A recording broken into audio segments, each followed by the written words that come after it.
গৰম দিনত গৰম উঠে, ঠাণ্ডা দিনত ঠাণ্ডা লাগে, মইনা তুমি হাঁহি দিলে বহুত বেছি মৰম লাগে। এনেকৈ নহয়, মিউজিক লগা। গৰম দিনত গৰম লাগে, ঠাণ্ডাৰ দিনত ঠাণ্ডা, আৰু তোমাক দেখিলে তোমাক মোৰ পাগল যেনহে লাগে। বন্ধুসকল, আমি আজি কথা পাতিম কেইটামান পপীয়া প্ৰাণীৰ ওপৰত, যিয়ে নেকি বহুত গুণী জ্ঞানী বুলি ভাবে। 10-15 ছেকেণ্ডৰ ভিডিঅ' এটা বনাই আলে বালে বকি চাইড মিউজিক এটা লগাই কেনে বহুত ডাঙৰ চেলিব্ৰিটি বুলি ভাবে এইকেইজনে। নমস্কাৰ বন্ধুসকল, পুনৰ স্বাগতম জনাইছোঁ আমাৰ অন্য এটা ভিডিঅ' লৈ, আৰু আপোনালোকে চাই আছে বাক্সা ৰাস্তা। বন্ধুসকল, এই ভিডিঅ'টো কেৱল এণ্টাৰটেইনমেণ্ট পাৰপজৰ কাৰণে বনাইছোঁ, কোনে যাতে গাত পাতি নলয় বুলি ভাবিছ নেকি কেলা? আজি একো এণ্টাৰটেইনমেণ্ট নাই, কোনোবাৰ যদি গাত লাগে গাত লগাকৈয়ে বনাইছোঁ। চ' বন্ধুসকল, আগলৈ ভিডিঅ'টো চাই থাকক। तो आओ यार शुरू करते हैं बिना किसी बकचोदी के।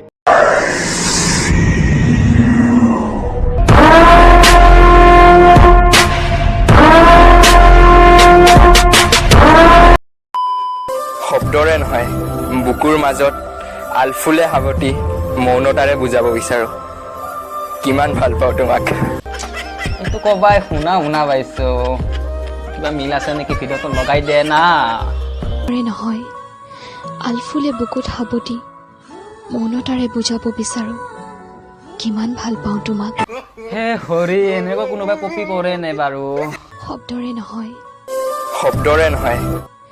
আলফুলে বুকুত সাৱটি বুকুৰ মাজত আলফুলে সাৱটি মৌনতাৰে বুজাব বিচাৰো কিমান ভাল পাওঁ তোমাক।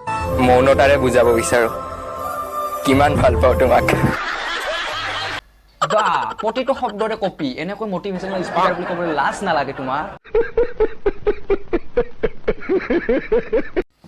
আৰু এই বেটা এনেকৈ মটিভেশ্যনেল দিয়ে নহয়, নখ লম্বা নখ নাকা ডাইৰেক্ট আঙুলি কাটি দিয়েহি। নখ দীঘল হ'লে নখ কাটিব লাগে, আঙুলি নহয়। তোৰ নিচিনা মটিভেশ্যনেল স্পিকাৰ থাকিলে আমাৰ অসমত আৰু আমাক কি প্ৰয়োজন? কালি মোৰ বেকা হৈছিলে, তোৰে ষ্টেটাছ লগাইছিলোঁ। रुको जरा सबर करो।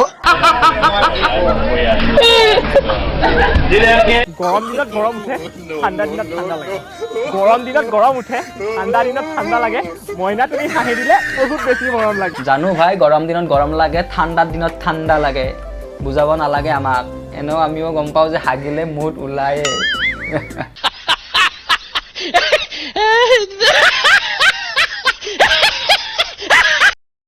তাই মোৰ ইমান মৰম ভাল পোৱা বস্তুটো যদি মোৰ হ'ব নোৱাৰিলে, কোন বুনৰী সেইজনী যি বেলেগৰ হ'ব আহিছে। তোৰ থোপৰাটো দেখিলে ছোৱালী এনে পলাব। তোক জানো মানুহ যেন পোৱা যায়, চিৰিয়াখানাৰ পৰা ওলাই অহা বান্দৰ যেনহে পায়, আৰু বান্দৰৰ লগত বাৰু কোন ছোৱালী ৰিলেশ্যনশ্বিপত থাকিব? ইমান মৰম ভাল পোৱা বস্তুটো যদি মোৰ হ'ব নোৱাৰিলে, আৰু এজন কুকুৰৰ মাজত যদি তোক ৰখা হয়, তোক পুৰা কুকুৰ যেনে পোৱা যায়। আৰু এইকেইটাৰ কামেই হ'ল মোবাইলটো হাতত লৈ কুকুৰৰ দৰে ফুকি থকা, বাকীটো একো নাজানে। আৰু মটিভেশ্যনৰ নামত চোলাটো খুলি ছিক্স পেকটো দেখালে তাৰ মটিভেশ্যন দিয়া হয় সুধীৰ ভাইহঁতৰ। বন্ধুসকল, আজি ভিডিঅ'টো ইমানতে সামৰিছোঁ। যদি ভিডিঅ'টো চাই অকণমান হ'লেও ভাল পালা, লাইক কৰা, কমেণ্ট কৰা, আৰু বন্ধুসকলৰ মাজত অলপ ভিডিঅ'টো শ্বেয়াৰ কৰি দিয়া। আৰু কোনোবা যদি মোৰ চেনেলত নতুনকৈ চাই আছা, তো চেনেলটো ছাবস্ক্ৰাইব কৰি লোৱা। আৰু বন্ধুসকল, মোৰ যদি ইনষ্টাগ্ৰামটো বৰ্তমানলৈকে ফ'ল' কৰি লোৱা নাই, মই ইনষ্টাগ্ৰামৰ লিংক ডিছক্ৰিপশ্যনত দি দিম, আপোনালোকে ফ'ল' কৰি ল'বা। চ' বন্ধুসকল, নতুন এটা ভিডিঅ'ৰ প্ৰতিশ্ৰুতিৰে আজিলৈ এৰিছোঁ। Bye bye.